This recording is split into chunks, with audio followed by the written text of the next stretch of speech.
Good afternoon. I'm Benjamin Akakwo, and this is Joy News Today. Coming up, Konongo residents living in fear after the killing of a mobile money merchant was attacked and killed by armed robbers. We have details. Well, Ghana's COVID-19 active case count stands at 3,165 with 321 new cases and 1,269 deaths. We'll bring you more from the Ghana Medical Association, which is warning of possible increases during the Yuletide and urging strict adherence to all preventive protocols. Meanwhile, the Greater Accra Regional Minister has also charged MMDCEs to ensure the enforcement of strict adherence to all protocols as the region records a lot more cases in the last couple of days. I have directed the MMDCEs to, as a matter of urgency, go back to their respective assemblies, work with the stakeholders to ensure that people would adhere to the COVID protocols. And I want to believe that same will be carried out. We have details of all of these, plus the special weekly technology feature, Tech Thursday, which focuses on the electronic Christmas toys and how users make the most of this artifact. The 1 hour bulletin will be coming your way with more shortly.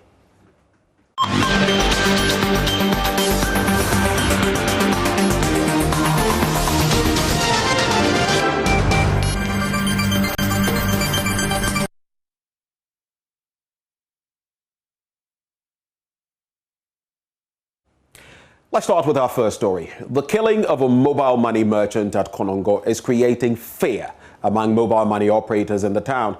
47-year-old Edward Jemfi was gunned down by suspected robbers who bolted with an undisclosed amount of money.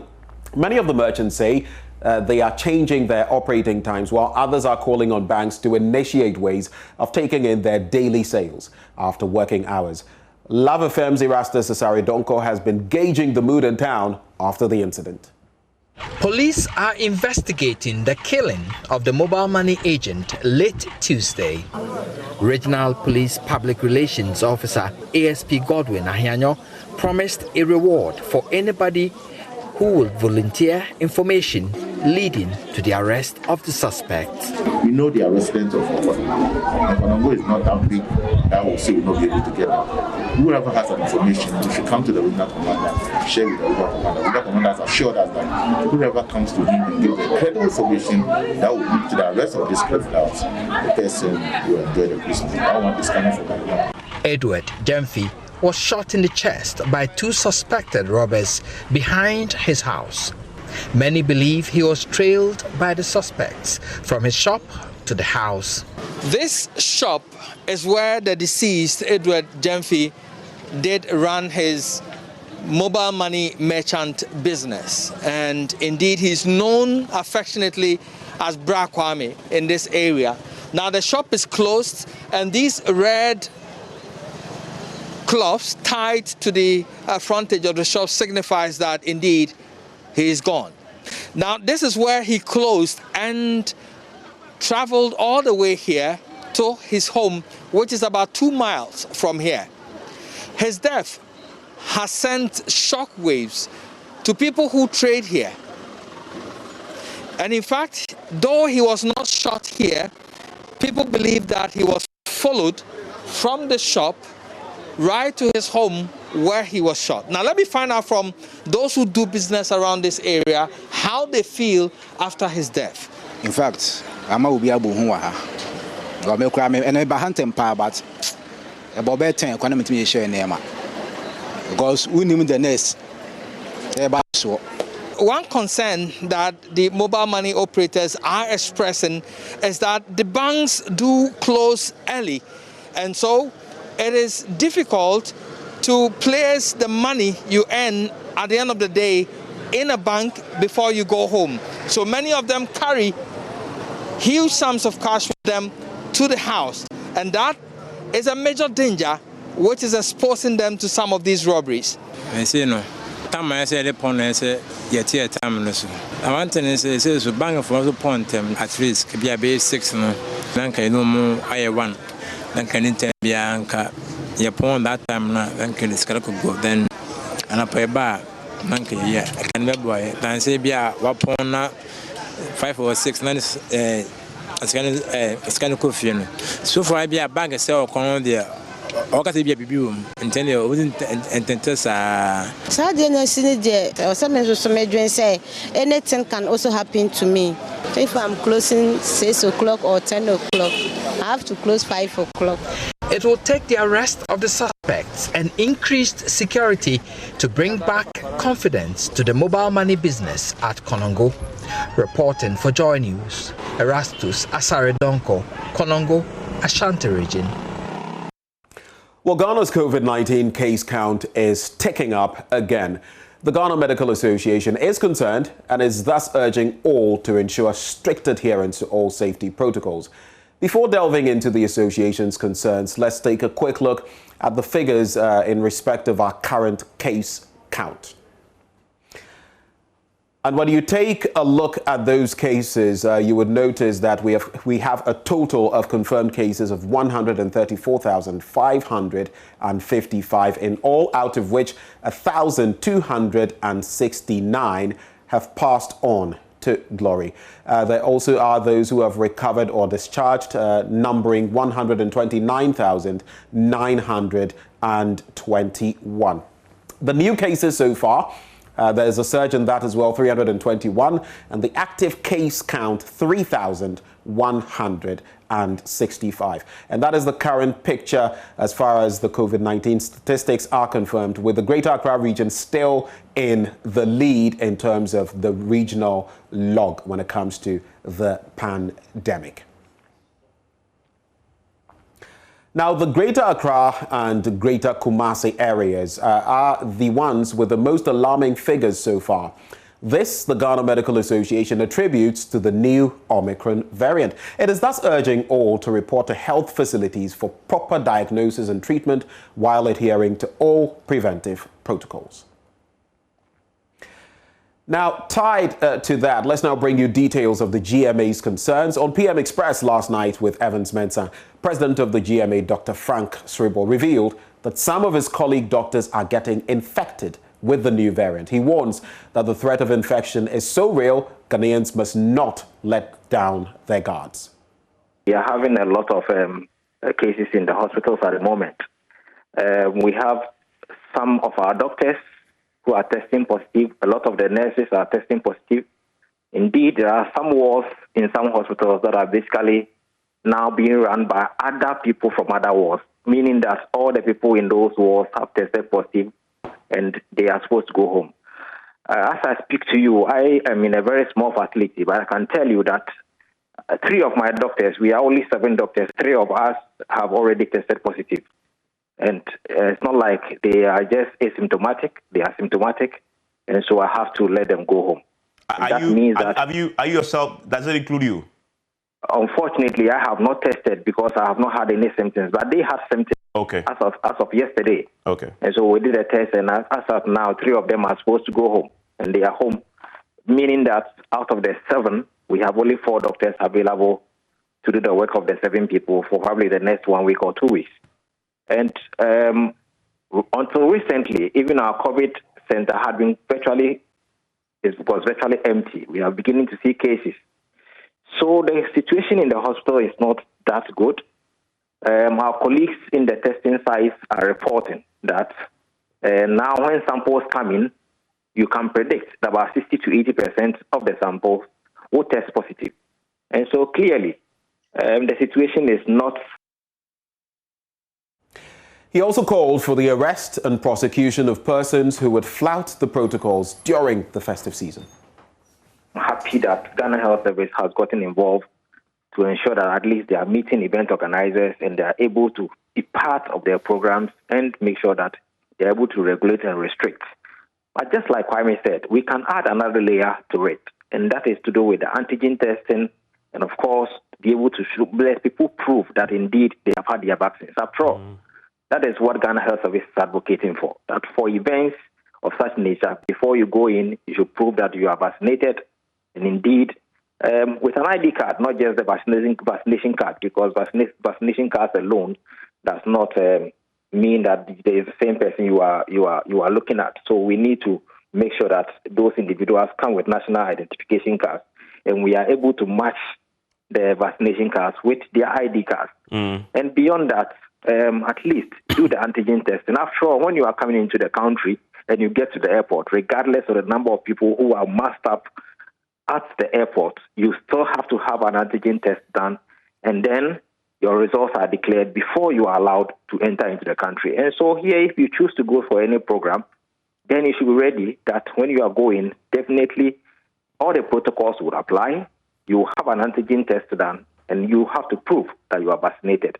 And once we are able to do that, I believe that it will be more of a double protection for all of us. And I am happy, very happy that Ghana Health Service is getting involved in the events, because if you don't get involved, what you have to do is that then you have to go the brutal way, engaging the security agencies to go and enforce that people are following the right rules and regulations. That is very difficult. Yeah. But once you engage them and you are able to regulate it, you are part of the system, and then all of us are advocating at least some level of protection that we can put in place, and add to that the antigen test and, of course, the vaccination. I believe that will be very great and will be very helpful. Let's also hear from the head of Health Services Promotion at the Ghana Health Service, Dr. Da Costa Abwaje, who also featured on the same show and detailed the outcome of their engagement with event planners in terms of adhering to protocols.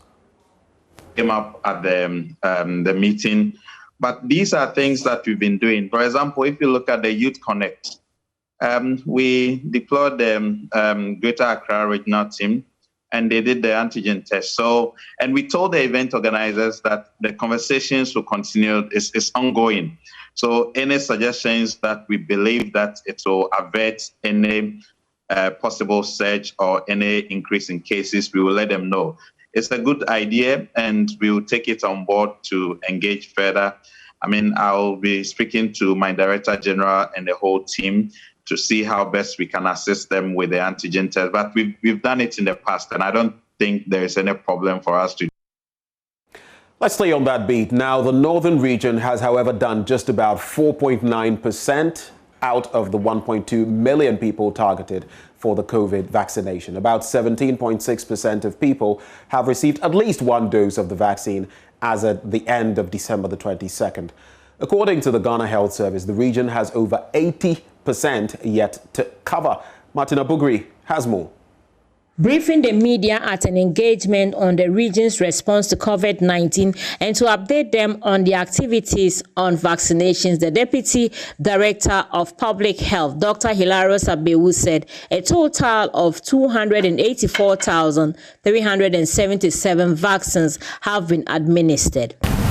For the AstraZeneca brand of the COVID-19 vaccines, from the beginning till the 20th of December, we had vaccinated about 256,454 persons. Now, for the Moderna brand of the COVID vaccination, we have so far vaccinated about 10,000 people, and we still have something in the region of about the same quantity which we are rolling out now, hoping to get those who took the first dose in this 10,000 their second dose, so they could be fully vaccinated. Then we had the Pfizer brand of the COVID vaccines. And as at the 20th, we had vaccinated a total of about 16,872. And we still have quite a lot of the Pfizer vaccines that are coming in that we're going to deploy. For the northern region, we haven't had the opportunity of deploying any Sputnik vaccines within the period. And then for Johnson & Johnson, we have vaccinated just about 1,000 people with Johnson & Johnson. But from this Christmas, we're going to have a lot of Johnson & Johnson being deployed. So if you look at it carefully, the total doses we have administered close to 284,000 doses, 377. With the district distribution, Dr. Bewu said the Tamale Metropolis has done 31%. South to the national capital Accra, the Greater Accra Regional Minister Henry Quartey has directed heads of the various MMDCEs in the region to ensure strict adherence to safety protocols to curb further spread of the virus during this festive season. Speaking at the last council meeting for the year, the minister also assured that the Let's Make Greater Accra Work Again project will bounce back next year with full force. And as we roll into the new year, I've heard that some people say that, oh, Henry is gone to sleep. Henry is not sleeping at all. Henry is rather warming up because hopefully next year we'll come back and we'll hit the ground running very, very fast. On the issue of the COVID-19, the president has issued the safety protocols and they still hold. I have directed the MMDCs to, as a matter of urgency, go back to their respective assemblies, work with the stakeholders to ensure that people would adhere to the COVID protocols. And I want to believe that same will be carried out. Because we are getting to the Christmas festivities, we thought it wise to allow the traders to do some business in the few weeks that is left, which is understandable. So let nobody get it wrong that we have relented in our efforts to make Accra work. No. Rather, we think that it's Christmas. Let us allow them to do. Let's talk street hawking now. And barring any hitches, the Rawlings Park will be devoid of human traffic, particularly on the streets, as the Accra Metropolitan Assembly is set to relocate the hawkers there. Over the years, successive governments have tried to rid the pavements of the hawkers who sell by the roadside, but to no avail. The AMA says it is bent on relocating the hawkers by January next year to a market it is constructing. There is more in this report. The Rawlings Park is a popular trading hub which attracts traders from across the country and beyond. In the past, successive governments have attempted through brute force to evict them from the pavements with little success. The hawkers say they prefer to sell by the roadside because it attracts customers to purchase their goods. For them, the AMA's decision to move them into the market wouldn't do them any good. Many people buy from us on the streets. Customers buy from hawkers on the streets because it is convenient. The market should have been buzzing with activities, but this market is quiet.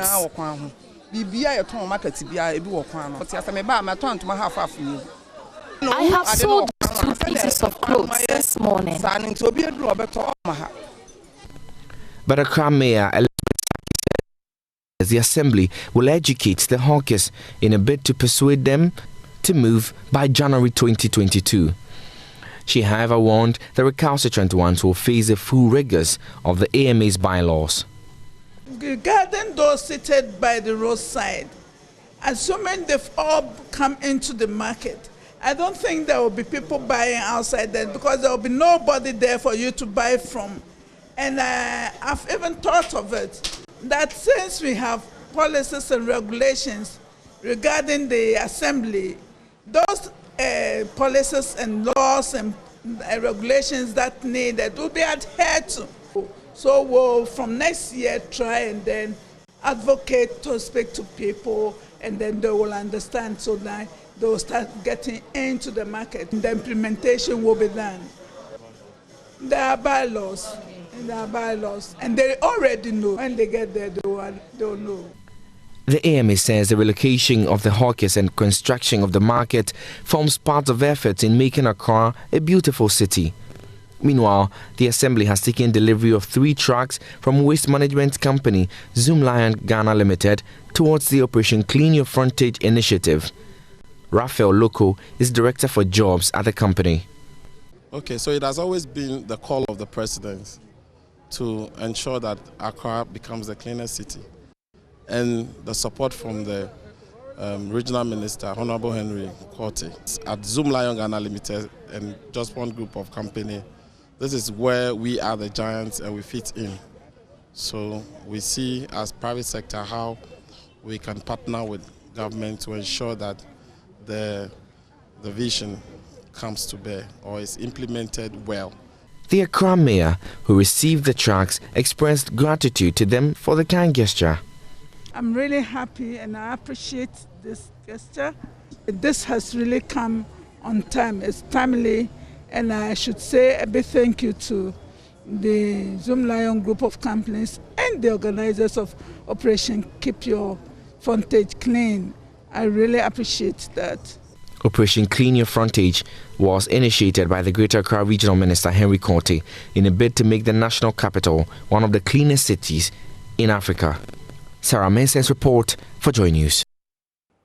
Let's do some politics now. And the Member of Parliament for Yendi is asking the governing New Patriotic Party to consolidate the gains of members of Parliament in their strongholds. Farouk Aliyu Mahama says ensuring MPs in the party's strongholds win is a sure way to give the party the upper hand in Parliament while working to break the 8. The son of former Vice President Alhaj Aliyu Mahama has been speaking on the AM show. The numbers are the issues here. Right. It's very tight. And there's a lesson for both the MPP and NDC. If you look at places that you have MPs that can win the seats and that can continue to win the seat for you, you must have a way of making sure that the MPs consolidate their seat, help them to consolidate their seat. Another look at areas that they cannot get MPs to support those people to invest. So I mean, not to cut you, but are you suggesting that if the party has observed in years gone by that certain candidates are able to win their seats in some constituencies, they need to work to ensure that they win the seat? They win the seat, yes. Wouldn't that be an imposition? It's not an imposition. In politics, you look at the numbers and see those the worst case scenarios and those who can win the seat for you. And when you support them to win, you don't have the headache to go and resell that candidate again to the people again. So it's something that this 8th Parliament should teach us lessons.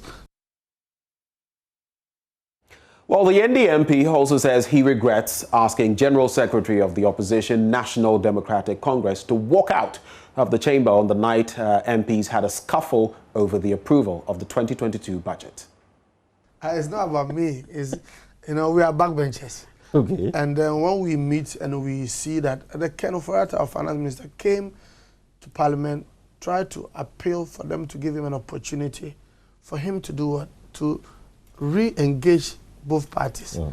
And the manner in which he was walked out, and somebody who is a very respected finance minister, and I think it angered some of the MPs, and they made a complaint. It angered you? Were you angered? I felt angered because a finance minister who's working for the people of Ghana and working for us, for our country, a very hard-working Ken Oforiatta, would come in and would be embarrassed in such manner. But he was disciplined enough to leave. So obviously, with the citing of what's the name, the General Secretary, we know that he's part of the Parliamentary Service Board, we know, but we also thought it was improper that if he will be there, then he must also leave. And we took the decision, and not only me, collectively, we, OPK and other people, decided to but it's something that is a regrettable situation, yes. You regret your action? Yes, yes. That you were shouting and asking him to leave? Yes. Well, some businesses in the hamper value chain often record an increase in sales during Christmas. But for many cane weavers in Kumasi, this Christmas looks bleak as hundreds of baskets used for gift packages remain stuck in their shops. Anita Sewa Ajoga visited a basket weaving hub to gauge the spate of sales of baskets for hampers.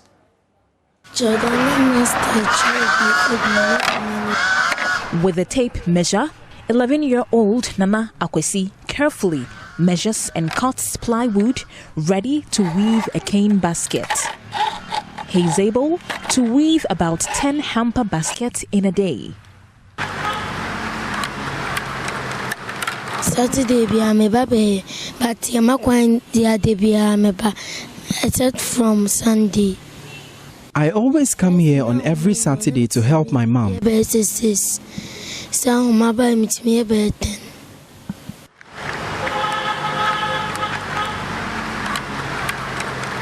After the death of Akwesi's father, he had to assist his mom in the basket weaving business. According to him, he is saving money from the business to buy Christmas clothes.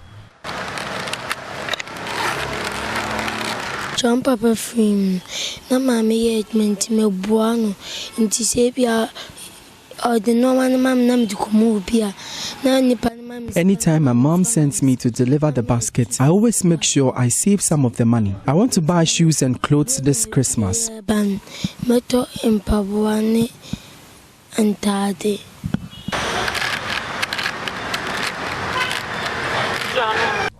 Although the price of cane is stable, Akwesi's mom laments the price of plywood used for the basket keeps increasing.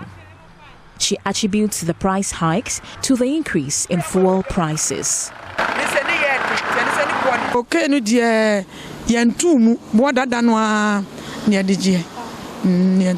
The price of plywood used to be 350 cedis, but it has been increased to 500 cedis.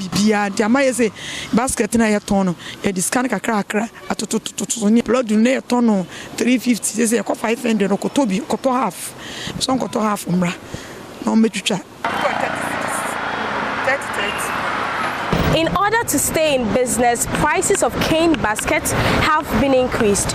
Though patronage has been slow, they are hoping to cash in a few days. We've added 2 to 5 Ghana cedis to the original price.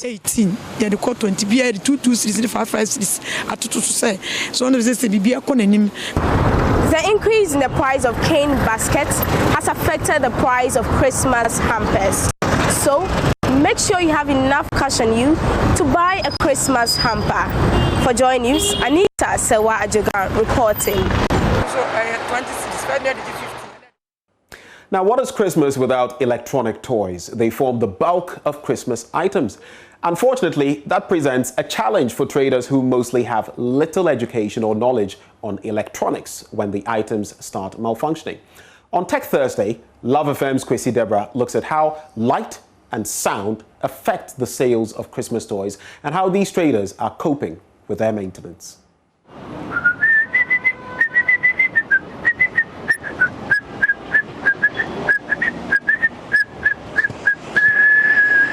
Sound travels through liquids, solids, and gases. But these solids, liquids, and gases contain molecules or atoms which vibrate back and forth. So the speed of sound through a substance is dependent on the density of the substance. That means that if a substance is more dense, the atoms, the molecules are tightly packed, and so sound will move very fast. But if it's less dense, it means that the atoms and molecules are far apart, and then it will move slower. Sorry. Forgot there's not a physics class. It's not a physics class. Better. Sound and light are both waves, but light travels faster than sound. Regardless of that, our eyes are nothing without light. And who can resist a dulcet female voice or a suave male baritone? The light and sound helps to drive sales. This observation is the main force behind trader Felicity's selection of items for Christmas sales. The items ranging from hats to spectacles are either fitted with buzzers or lights. They all demand light or sound. If they are absent, they refuse to buy.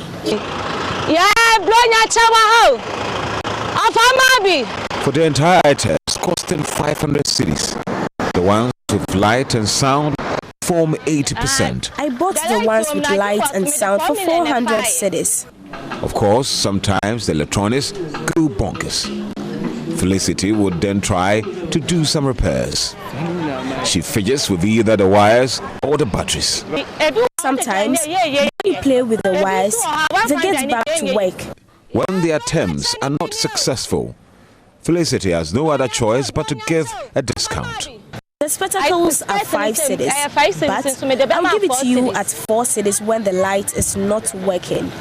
Another trader Martin, who has gone for about 80,000 cedis worth of these toys, has been observing their electrical system.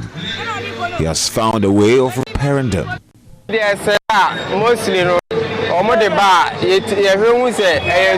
Mostly, we observed they've been joined together with a super glue. We use super glue to mend them.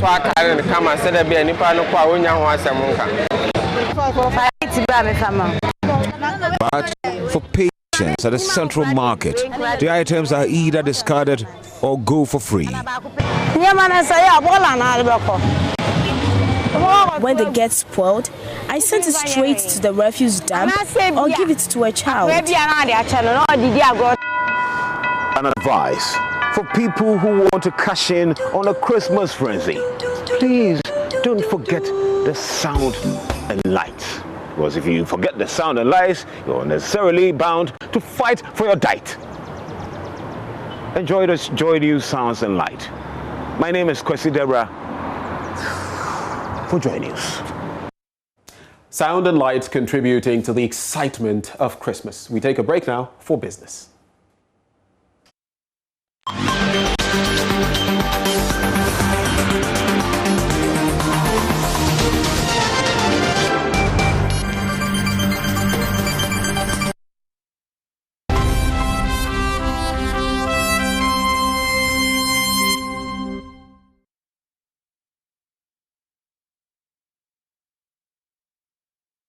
Hello, welcome to Business. My name is Darryl Kwao. Players along the food value chain will provide quality food items thanks to the addition of a new food safety certification by Angalia Food Safety Alliance.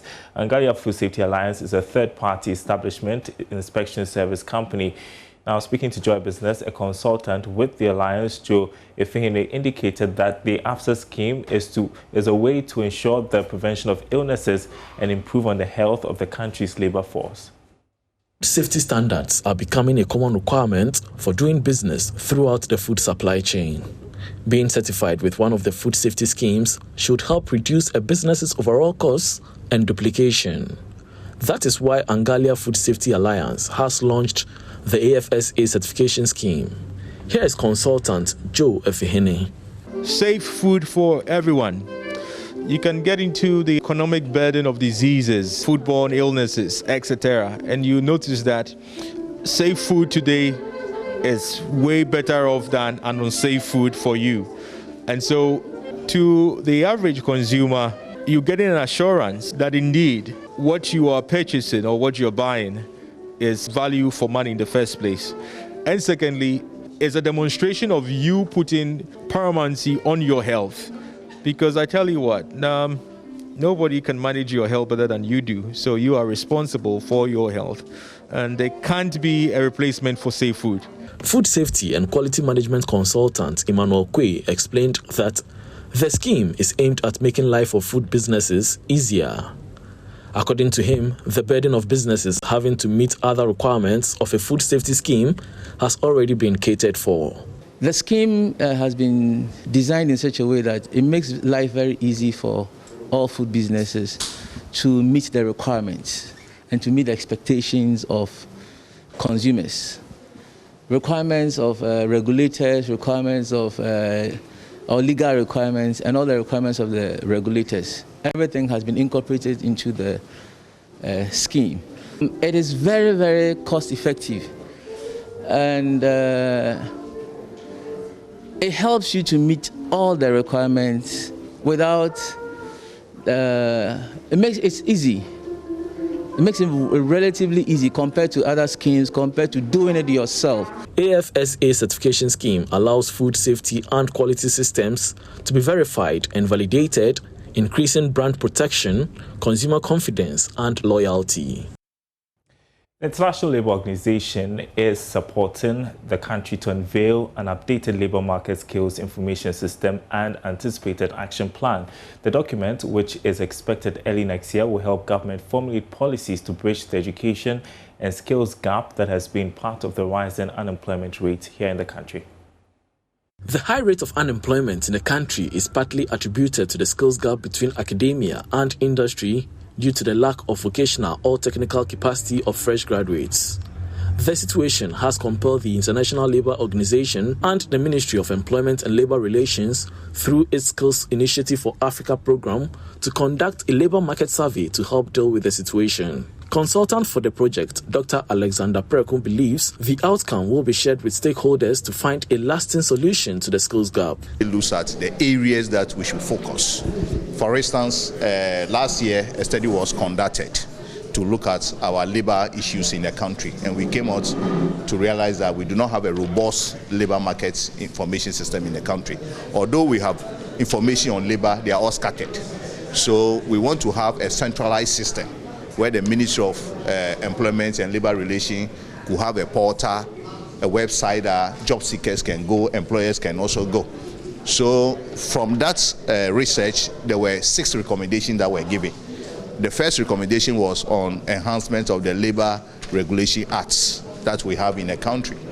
National Coordinator for the Skills Up project at the ILO office, Frank Kwesi Adeto, hinted that the World Bank and the ILO are ready to support government agencies through this process. ILO is implementing the skills anticipation component, which seeks to build the capacity of government agencies to be able to have a very robust labor market information system in the country. So maybe when are we seeing the software or the system itself running? Thankfully, there is a program that is being supported by the World Bank, which is the Skills for Job project, which is ready to provide the hardware, talk about the computers and other instruments that we need or tools that we need to be able to set up the system across the country. What we are doing as ILO is to work with the Ministry of Employment and Labour Relations to support the data collection mechanism, because one of the key recommendations from this action plan is to make sure that we are able to collect reliable data, real-time data, that will be fed into the system. And this requires that we have all stakeholders on board. The stakeholders validation meeting in Accra created a platform for all parties to deliberate on the project.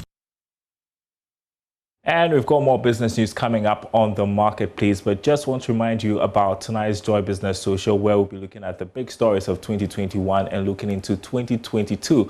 Our guests for tonight's show, Courage Boti, an economist with Data Bank Research, Dr. Daniel Amate Enim, who is Executive Director of the Policy Initiative for Economic Development, and Maurice Ogbete, Editor at GBC News. That discussion will be streaming across our social media platforms.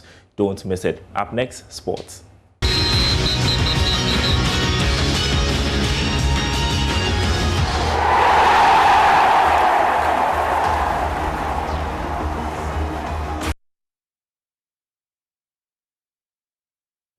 Hello, good afternoon and welcome to the sports segment. It's me, Oreku Ampofo. FIFA President Gianni Infantino has called for the Africa Cup of Nations to be scheduled as part of the long international break in the autumn. The African Showbiz has been an event which has been held between January and February in the past until the 2019 edition in Egypt, which took place in June and July. As part of plans to making changes to international football, which includes the idea of playing the World Cup every 2 years, Infantino believes an AFCON in the period of September and November would be best for everyone. But the Ghana Football Association strongly disagrees. Here is Director of Communications, Henry Asante-Chum. Well, this is not the first time we've had people express their opinion on the Africa Cup of Nations and the timing and all related issues. And it will not be the last time, because the Africa Cup of Nations has been around since the foundation of football in Africa from 1957. We've built this brand from 1957 until now. We've had over 30 editions of the AFCON, and we have to respect the brand. Yes, the FIFA president can make his opinion known. I know even there are certain clubs who are reluctant in releasing their players. We respect all that. But the AFCON is the AFCON. We need to preserve the tradition of African football. So the position of the Ghana Football Association is simple. And our position is that we respect the decision of the Executive Council or the Executive Committee of CAF that the tournament should go ahead as scheduled.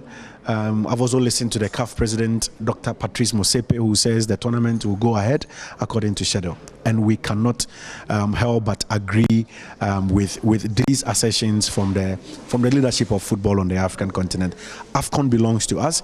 We must preserve and protect the integrity and the dignity of this brand, and that, as far as the FA is concerned, that is what we are seeking to push.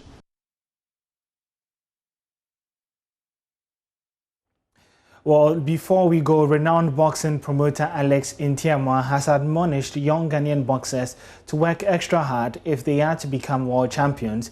The likes of Alfred Lamte has the potential of becoming a world beater, but according to the box office promotion CEO, there are no shortcuts to success. I can tell you that I've seen these young guys, especially Alfred Lamte, Daniel Gosh, and some of these young guys, they are very, very angry for success. They are pushing to the limit to be able to get the opportunity there. But it's not just a short journey. And most of the time, that's what I tell them, that there's no shortcut to success. They need to work hard as they are working, and they are just kids. I believe it takes maybe 3-4 years, maybe 5 years, maybe 6 years. Some, like Joshua, it took him about 13 years before he was able to achieve the highest level that he could achieve in boxing. So it's not about just rushing into fights or anger for little money from boxing that people want to entice them with. But if they have people who can advise them well, gradually they can move to that. I know Kome,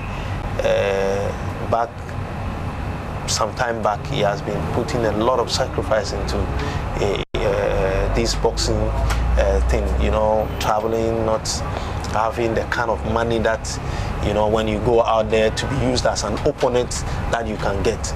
But the manager collaborated with some of the promoters. He has to spend his money and all that stuff to be able to get some good fights, but not being paid as at that level fight.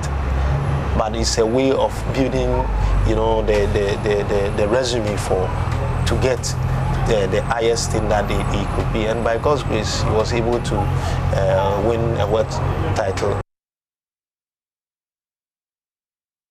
You can get some more sports stories on my Joy Online /sports, or follow us on social media at Joy Sports GH. My name is Ori Kwampo, and up next is World News.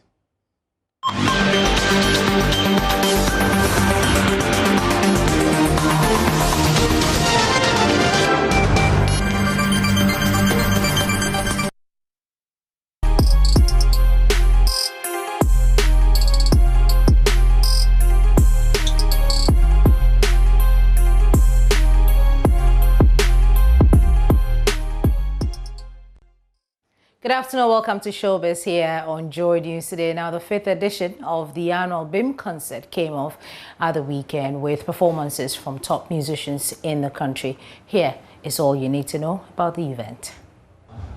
You're overwhelmed. I'm just drowned in the whole spirit, so you can only be calm. The spirit of brotherliness, the media, the friends. You can imagine how many people have thought about me today and have reasons to pull up. It's humbling. The much anticipated 2021 edition of the BIM concert took place at the Grand Arena with over 20 musicians gracing the stage and thrilling hundreds of music and Stonebwoy lovers that throng the venue. The performers, one after the other, gave lovers who were mostly fans of Stonebwoy what can't be described as electrifying performances. Among those who mounted the stage to entertain the audience were Adam, Kwakase, Kinata, Dope Nation, Episode, as well as gospel musician Empress Gifty and many others. Then came the icing on the cake, the BIM Nation president, Stonebwoy.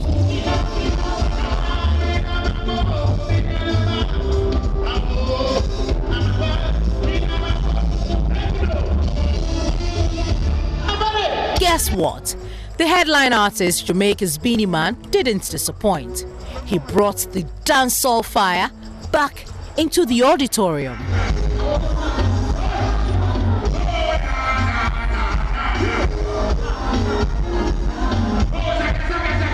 Stonebwoy's godfather in music, Samini, also represented on the night and added more color to the event.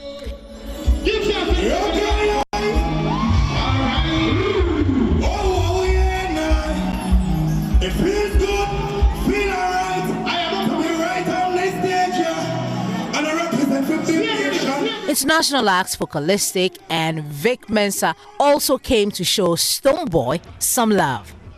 The event, dubbed Beam of Hope, according to organizers, exceeded expectations, and they expressed their gratitude to everyone that made it happen.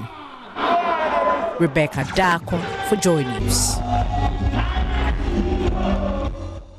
Now, 2021 is almost ending, and some entertainers have been sharing with Joy News how their year have been so far. Musicians Stonebwoy, Miss V, Kwao, Sefa, and others share their moments. 2021, God has been good to me. I had 2 singles, and I've released new one that is a Yawa. Is doing very good. And I think 2021 I won most awards. I traveled, I went for tours, the cash also came, and also the connection also came. And I thank God for everything that He has done for me in 2021. He has been good to my ministry, and I'm so grateful.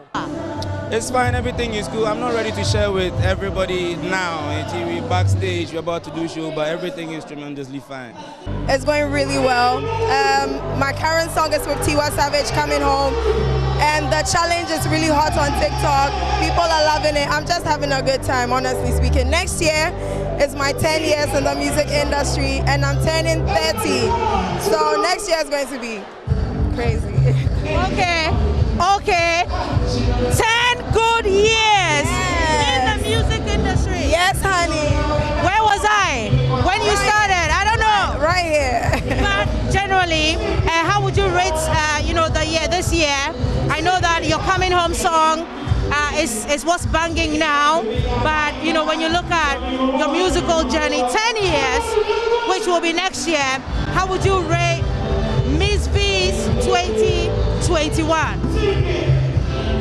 I've just been going this way, and the best part about it is my self-discovery along the way, and just coming into myself, being more confident. Miss V right there, Yeah. and I had a fantastic year as well. I mean, how was your year, Benjamin? My year's been fantastic. It's been awesome. Every year comes with its own little bits here, but it's been a fantastic year, and we thank the Lord for it. We pray next year will be even better. Yeah. And that's the note on which we wrap on a BIM note with all our artists. Becky, what are you doing?